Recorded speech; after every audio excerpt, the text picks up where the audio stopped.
It's great to have all my friends here. Is the microphone on? Can you hear me? Yes. Great to see you. My name is Fernando Reimers. I'm going to hopefully engage in conversation with you about how do we empower students for civic participation. But just in case I run out of time, there are two things I want to do. Is to thank you for your presence. I have these presents for you. All they require is that you get an Amazon account, and just today you can download these books for free from Kindle. And they really are about what I'm going to say, so just go Amazon, type my name, you can download these things. And you can tell your friends as well. And now let me get to the bottom line, and then I'll come back to the bottom line. Basically, empowering students for participation in schools, what I hear when I work with teachers on that is they tell me it's really exciting, it's easier than we think, and for the most part, it's not what we do. So I'll try to explain that. Yesterday, we heard from these awesome students from Douglas Park High School, and they made a very compelling case demonstrating what active civic engagement is in the 21st century. And the skills that they demonstrated included a very clear moral compass to help them discern what is the right thing to do, even though it may involve taking a lot of risks. It demonstrated capacity to collaborate with others, the capacity to develop a strategy, the capacity to build coalitions, the capacity to organize, creativity, resilience, all the kinds of capacities we need in the 21st century. And they demonstrated this in the context of addressing an important, very serious issue that the people who are older than them have not been able to solve in their society, the issue of reining in this craziness of how easy it is to get guns and weapons in the United States. And so I think we should learn from our students. But of course, when we think about our students, I can bet you they have phenomenal teachers. They go to a very good school. They have had experiences that have paved the way for them to be able to step up as they are doing and leading. And so the question is, how do we provide those opportunities for others? And I'm going to suggest that there are two simple things we need to do that. One is to engage with curriculum that brings real problems to the classroom and that engages our students in engaging with real problems and deploying everything that they're learning in school for the sake of understanding those problems and, more importantly, finding a pathway to acting on those problems. And the second thing we need to do that is create opportunities for the teachers that do that, not to do these as solo actors in the school, but as members of a team where everyone is collaborating in doing that, which requires building the capacities of schools as organizations to do that. So I'm going to give you one example of how to do that. There are many, but this is the experience that reflects some of what I have been doing in the last few years in this space. So these are some of the skills that these would do. I do this work in the context of the Global Education Innovation Initiative, which is a research and action collaborative I lead with colleagues and partners in 10 different nations. Our goal is to figure out how is it that public schools actually empower students for participation, to become architects of their own lives and contributing members of their communities. And we do three kinds of things, very simple. One is we study educational programs and practices and policies that are about empowering students. Two, because books don't read themselves, we create contexts that make it possible for stakeholders across a range of agencies to learn together how to do these. And third, we are in the business of developing simple protocols, simple routines that can translate these ideas into resources that would help you, a teacher, figure out what am I going to do differently on Monday morning. And most of my presentation today is going to focus on two such tools. So one of the books that we have published is Teaching and Learning in the 21st Century. It's a summary of what these capacities are and an analysis of the extent to which it is possible to teach those capacities in the national curricula of 6 different nations. But that's not what I'm going to talk about today. An example of these informed dialogues are 2 publications. We have been translated into a couple of languages. One is a publication where a group of leaders in Massachusetts together engage in a reflection on how it is that we prepare our teachers and studied how it is that another nation, Singapore, does the same thing. The other one is the result of a convening we held last year where we brought together 50 people, some of these 50 stakeholders around the world, to talk about what are the challenges to bringing some of these reforms to scale, so these reforms that actually empower students in their schools. Part of what we have learned, actually, is that contrary to our expectations when we began this work 5 years ago, there are abundant examples around the world of teachers like Steve Ritz who are doing phenomenal work in their own schools, already empowering their students, and who through their own resources are finding ways to disseminate that work to others. But it is very difficult for individuals solo to turn these into experiences that are available to all students. So that's what we're trying to understand. What are the barriers to scaling this good work? If some of these education that empowers students for participation has been already invented, why isn't this what is happening to every student in school for the entirety of their own schooling? So the two tools I want to talk about today are two curricula that are K through 12 curricula aligned with the UN Sustainable Development Goals and the Universal Declaration of Human Rights. It's a very, very simple proposition. It took a while, and what I want to talk about is the pivot we did from this curriculum to that curriculum. So let me begin with the story of this curriculum. About 4 years ago, maybe 5 now, I was contacted by a group of people who were going to create a network of private schools around the world who had a very strong interest in developing the capacities for global leadership in their students. And we basically set out to define what are the outcomes, what is it that we want students to be able to do in the end, what kind of world do we hope they will help build. And then what were the competencies necessary to bring that about? And that is what takes the longest time. And once you're clear on that, identifying the learning experiences, identifying the pedagogies and the curriculum is actually not rocket science. If you get people who know about such things, you can do that, and then the rest is sequencing it and so on. We published that book in the summer, and this book, even this curriculum, was designed particularly for that school. Our agreement with them was that these we're going to share with the world using something called a Creative Commons license, which means that any of you can take this curriculum, change it, make it your own. You can download, even though these books, we make no profit on them. Today you can get them for free, but tomorrow you can get them for $1 in Kindle. Our goal is to make these something like the polio vaccine, something that be widely available to anyone who wants to use it, and then change it. So you can download this curriculum, you can teach it, you can change it, and then you can put your name, you have to cite it, and you make version 2.0, and if you want to make money on it, you can do that as well. We are using the widest, the most flexible Creative Commons license that doesn't force anyone who uses these to extend to others the same rights we're giving them. You can do whatever you want with this curriculum. Thousands of teachers have used this curriculum, and I have heard from some of them. And what I heard, especially from teachers who try to teach this curriculum in public schools, is that there were two challenges with it.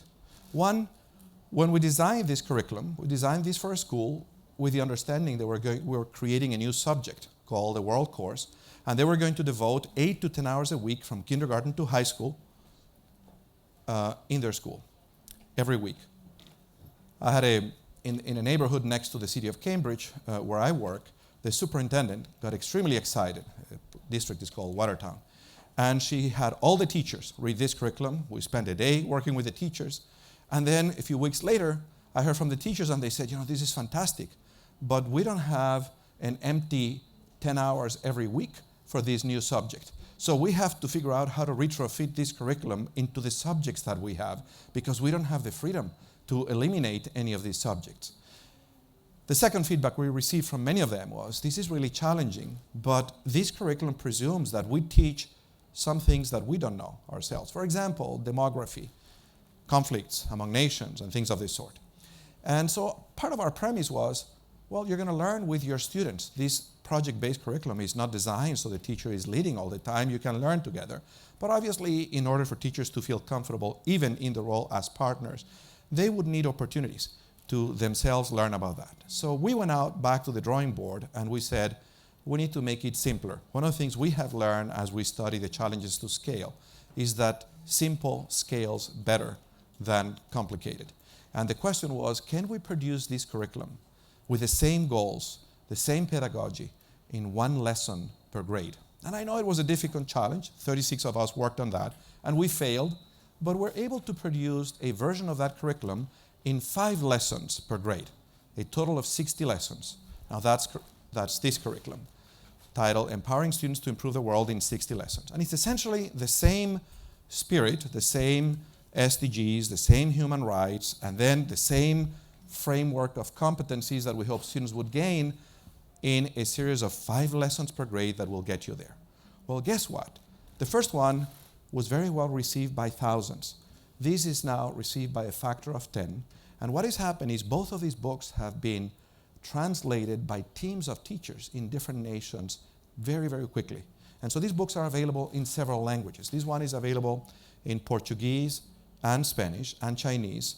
And this one is available in addition to those languages.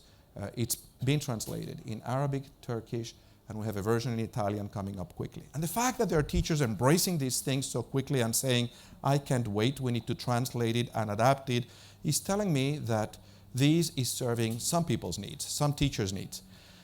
Now, what I have done over the last 6 months is travel around the world and worked in workshops with groups between 70 and 100 teachers and school principals. And what I do in these workshops is very simple. I begin with a conversation like this. I explain to these groups how we develop this curriculum. I organize them in grades, and I tell them now, each of you is going to develop just one more lesson that would make this curriculum even more usable in your context. And you decide whether that lesson is the first lesson or the third or the 6th lesson. And then once you do that, you're going to go and you're going to teach the 6 lessons, and you're going to come back together and decide what else you need to change. It's a very, very simple process. I've done this with my colleague, Dr. Faryal Khan, in Qatar a few months ago. I've done it in Colombia, done it in Mexico, I've done it in Hong Kong, in Japan, in China, different places. And I'm going to tell you some of what I'm learning from those people. That's where those 3 ideas that I had in the first slide come from. But basically, this is to say we begin with this end in mind. I want to say just a couple of words about what's in here, and then I'm happy to say more in the Q&A, right? So the basic organizing principles of this curriculum are: begin with a clear sense of what are the outcomes that you expect for students at the end of the 12 years, at the end of each grade, at the end of each lesson. Everything is project-based. Everything has an emphasis on doing. So this curriculum, as you might imagine, a curriculum that is about reducing world poverty, is bringing ambitious challenges to the school. And what I have learned is that there is a way to engage students with ambitious challenges in a way that is empowering as opposed to overwhelming if you design it in a way that allows the students to find something they can do that will make a difference and that will help them see the connection.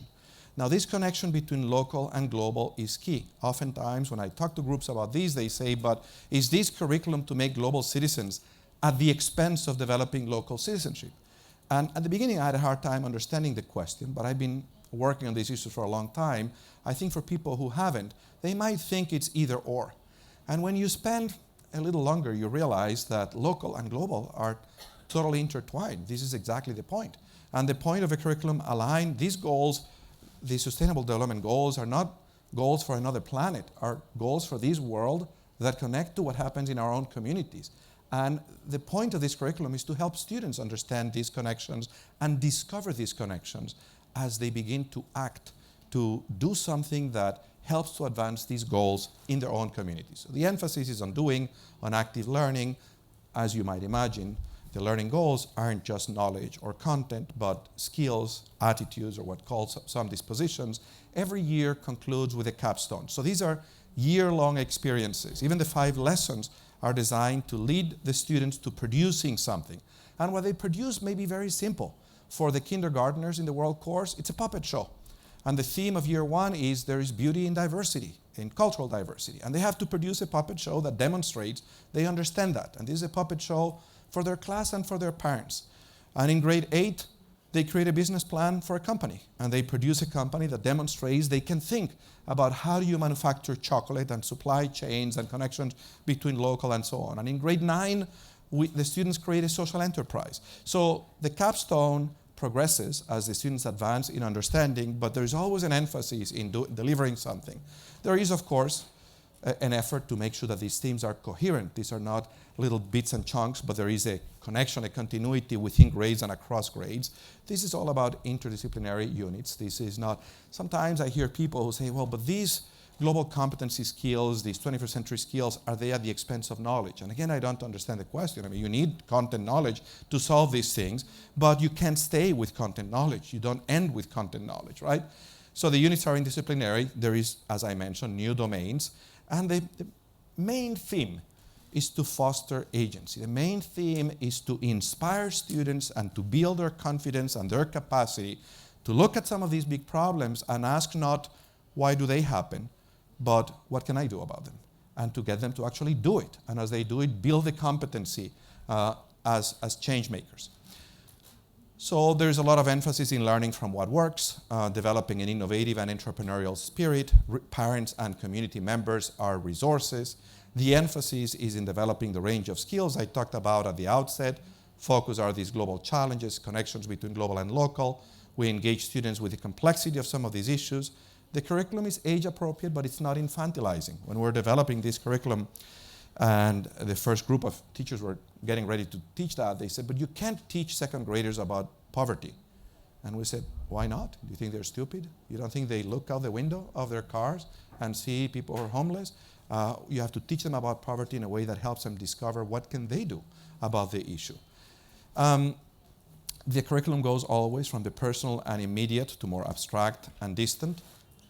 And these are some of the capacities that guide this curriculum. Essentially, a series of intercultural capacities that include relating to others, managing yourself, and an ethical compass. If you look at both of these curricula, I would say that at the center is an ethical proposition. The proposition is that you cannot engage with issues that are civic if you don't have a clear moral compass that guides you. And this moral compass develops as a result of practice, just like any ability. So we construct the opportunities for them to do that. Then there is knowledge and skills in various domains that you can recognize as existing disciplines. And then there is a lot of emphasis on developing work and mind habits. So this was version 2.0, where we said we need to make it simpler. And this 2.0 contains essentially three simple things. I realized, having helped hundreds of teachers who were trying to retrofit that curriculum into their schools, that the first thing I needed was a protocol for them to know how to do this thing. That rather than giving them the curriculum, we had to teach them how we had done it, then give them the curriculum and tell them this is just a prototype. You go ahead and change it, and you produce your own. And if they understood those principles and they had a model, it was a lot easier for them to do that than if they just had our product. The second thing is I realized that not all schools had the conditions that authorized this work as a school-wide endeavor. And so in working with many of these principals and superintendents, I realized there were 13 simple steps that schools could follow so that you created that authorizing environment in the school. And that made all the difference. And it's so simple. But as I said, simple scales. Sometimes people find it very useful that you tell them these are the 13 steps to creating a school-wide strategy. And finally, the prototype. So what are those 13 steps? They couldn't be easier. You have to put a team in charge. You then have to get them develop this long-term vision, SDGs, human rights, and they have to own it. They have to understand it. This is not about signing off on somebody else's vision. They then have to develop a framework of what is the knowledge, what are the skills, what are the capacities that we want the students to do. Now, it's a lot easier to do that if you give them a framework to begin with and we say, why don't you start here and decide what aspects of these are not useful for you and what is missing, than if you give them a blank piece of paper. Then once you have that framework, you then say, let's examine what's happening in our school. So many people will say, but we do this already. We'll say, well, let's do a formal audit. Who do we do it for? Well, we do study abroad. How many people go? Well, 20 students a year. Then we only do it for 20 students a year, not for everyone in the school. Well, we do Model UN. How many students participate? 40 per year. Then we have some experiences for some. So that exercise of having a team that is on behalf of the school auditing, are we doing this for every student in the school, is extremely valuable. Then once they do that, they have to decide, okay, what are we going to do? And what they're going to do might be, we're going to do the 60 lessons, or it might be something else. Then communication is very important because, again, too often I find schools that are doing this work, but it's a small group of people doing that work, or it's sometimes one teacher. And the challenge is to get everyone in the school to understand that these are the purposes that should drive collaboration of all school staff on behalf of educating students. Then we make a decision and develop an actual implementation plan. Then figure out what do we need to do that and communicate that and obtain the resources, whether it's professional development or resources to do study abroad or partnerships with schools or access to technology. Then you develop a dashboard to monitor how is it going. And this leadership team is going to follow up How is this happening? It may be something as simple as they get together every other week and they check, okay, where are we in the implementation of our own version of our curriculum? Then develop and communicate that strategy, then create opportunities for professional development. Inevitably, this is going to require PD. I have yet to see. Then you have to execute, then evaluate, and then you go back at it again. And the point I tried to communicate is that you should think of these as developing a new product. What is important is not that you get this perfect in year one. What is important is that you have a method that allows you to learn from your own experience, so that in year 2, you do it even better, and in year 3, even better. And if you don't do these, essentially any curriculum is a hypothesis where you're testing, if I do A, B will happen. And this methodology is a method to formally test your hypotheses and learn as a group. Is it happening? Is it working? What do we change? And what is really powerful in here is not just this framework, is the notion that if you get, these are some of the teachers I have worked with in doing this work, is that if you get several schools to do this at the same time, and you're using the same language and the same methods, essentially you provide every school, every year, the opportunity to gain not 1 year of experience, but 1 times n the number of schools that you have. And that is the network that I have built. I have now several hundred schools from different countries doing these, all connected in a platform where they're exchanging from each other. This worked really well in our context. Part of what is happening in that platform is that these teachers are discovering, for example, I have a school in Colombia and one here in Dubai doing this work, and then these leaders of that work are going on with them, and they have developed their own program that connects their own students, way beyond what I had imagined earlier. But it's extremely simple. If you can codify simple protocols, simple processes, and you get a large group of people to follow those routines and speak the same language, then collaboration is possible and learning is possible. So to go back to the 3 points, the feedback I get from those teachers when I work with them in these workshops falls in these categories. And these could be teachers in private schools and in public schools. Wow, this work is really exciting. This is why I came into education in the first place. I came into education to figure out how it was that I could help my students gain the capacities to make a difference in the world. 2, this is easier than I thought. And 3, for the most part, this is not what we do in schools. I had been working with an elite school, private schools, not far from the university where I teach. And in one of these workshops, about 70 of those teachers, all grades, I heard, in all the years in my school, this is the first time we get together to have a conversation like that, where we talk about what kind of world we want our teachers to build. Some of those teachers then go on and they develop their own materials. I've been working with a group of master teachers selected by the main teacher association in the United States, the National Education Association, about 30 of them. And they went through this process and they went through their schools and they tested that, and we're going to be publishing their products. And so this is all to say that I think if we create the right framework and the right opportunities for teachers to begin to experiment, if we authorize the experimentation, if we provide the support for that to translate into public knowledge, into visible knowledge, I think we can exponentially begin to create the resources that are necessary to make an education that empowers students for civic participation normal. And what I'd say, I suppose you're a self-selected group that doesn't need to be convinced that this is important, but some people need to be convinced. And part of what the naysayers will say is, but if we can measure, we can do it, but this is too complicated. And they try to get it so perfect that they never get out of base 0.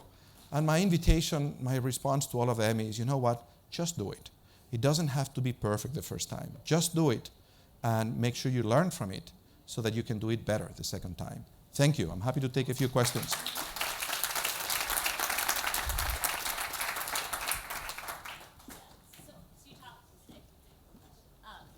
You spoke about this network of teachers and teachers collaborating around the world. So how do we become a part of that network? Send me an email and we'll talk about what it is that you're doing and so on. So I'll tell you what the network is and what the plans are. The network is part of the global initiative, so it is a curated network. I call this the Global Education Lab. I right now have a community of people who have gone through this process and who are essentially doing very similar things. But I plan very soon to begin another platform which will be a network of networks. There are existing networks around the world that are very interested in this, and we have given them the materials and we have promised to share with them everything that we're doing. we're just not going to be studying them with the same depth. It takes attention and effort, and so that's why this first network, this lab, cannot grow very much. But the network of network can be huge. And then we're going to eventually build a platform where we share all these things in the... If you have ideas about how to do that even more effectively than we are, we're happy to do it. Yeah. Okay. Thank you very much. It was very inspiring. I enjoyed and I liked your arguments, and I do share your enthusiasm and optimism. And I share it also based on the experience. Usually we are told, no, it's not measurable. I mean, how can it define global cities and these kind of things? But I do share it, and we already had some in my organization, which is International Council for Adult Education. We did have some success. There is only one thing that I'm missing, and I would like to hear your comment on that. There is a sense of urgency around Agenda 2030. We cannot wait. Planet cannot wait. People cannot wait. We are destroying this planet with climate change and the wars and conflicts and all those issues. But then we focus on schools, being it private or public, never mind. And we expect that when those children are grown up, that there will be something to take over. I think I get your point. Why not starting with adults now and immediately and urgently? I think it is extremely important to think about skill development and education for the entire population from 0 to 120. It's just that each of us needs to decide how we're going to focus our own efforts. So mine are focused in helping education, schools and education systems do that, but I'm sure that there are people doing that for other groups. I welcome that, and I think it's incredibly important. It's just that if we're actually going to do, as opposed to talk, it's very important that each of us decides what is the piece that I'm going to focus on, and let me do that and do that really well, and that's what I'm trying to do for myself. So some combinations might be also possible, you know, like family choices and these kind of things, not either or. Mm-hmm.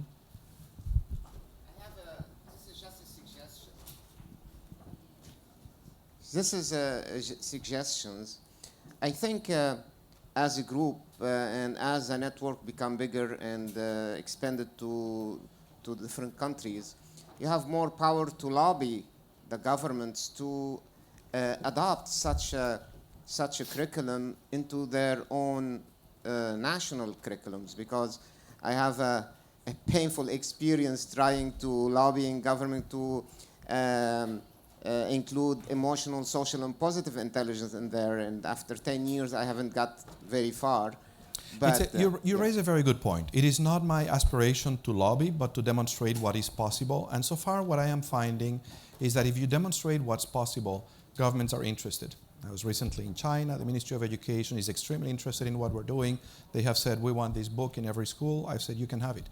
And you know, they tell me they're going to do it. So, and I haven't spent any moment lobbying them. They came to us because they hear that even if you begin in a small scale and you show what is possible, you show some success, people will find out these things. We live in a time when we're very networked. So, but I think that that may not be the case in every country, and it may be necessary for these groups, these informed dialogues, to actually take on these lobbying. So, for example, Priscilla here leads an organization, an advocacy organization in Brazil that does just that. It is a very important group trying to make sure that governments do the right thing. So I'm in touch with her and all her colleagues in countries that have similar things, and they know about this work, and obviously she's interested. She's here. So it's not my job to lobby. There are others who make that the focus of their work, and I think that part of collaboration is also knowing what to do and what to let others do. Yeah. It's so exciting to see this work going on in classrooms. But of course, education doesn't just happen inside classrooms, it happens outside as well. 24/7. Have you begun working at all with facilitators and youth workers and others on the same curriculum, but delivering it perhaps in different environments? I have not, but others have. And so I haven't done that. But there's a group that develops essentially enrichment summer programs, and they are taking these and adapting it to their programs, and I'm very happy that they are doing that. So I haven't done it. But if any of you wants to do that, talk to me. I'll do what I can to help you. I will not do that. I am very focused in understanding how do we help schools, and especially public schools, do this well. I do work with private schools as well. But I welcome others to do those things, yes.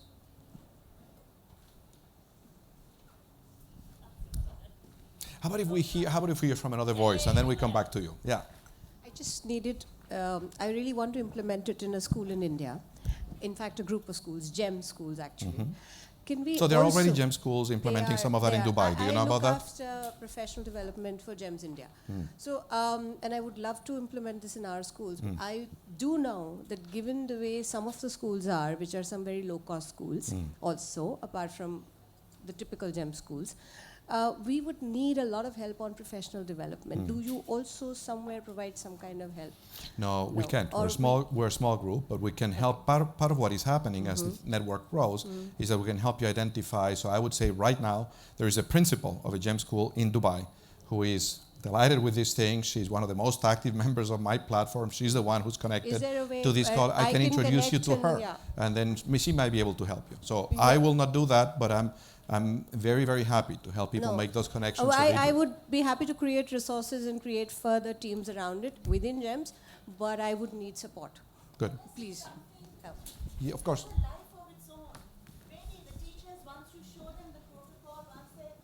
Why don't you describe what we did in Qatar? You want to give her the mic? No, but I just want to tell you that we imagine that we need a lot of professional development, but actually the protocol is so clear. And once the teachers get familiar with it and you bring them together and there's a buy-in from the school leadership that they want to do it, it really has a life of its own. And the teachers, they know how to develop lessons. You just share some of the ideas with them and it really takes off. That's all I want to say. Faryal, thank you. I had the pleasure of working with Dr. Khan in Qatar with a group of teachers from a bunch of schools. And the feedback we received from staff, from the ministry who are watching that was, we did not know that our teachers were capable of getting so excited in doing this kind of work. So I don't think we have discovered any magic. I think we have just remembered something that was always there, which is that educators come into this profession for a reason.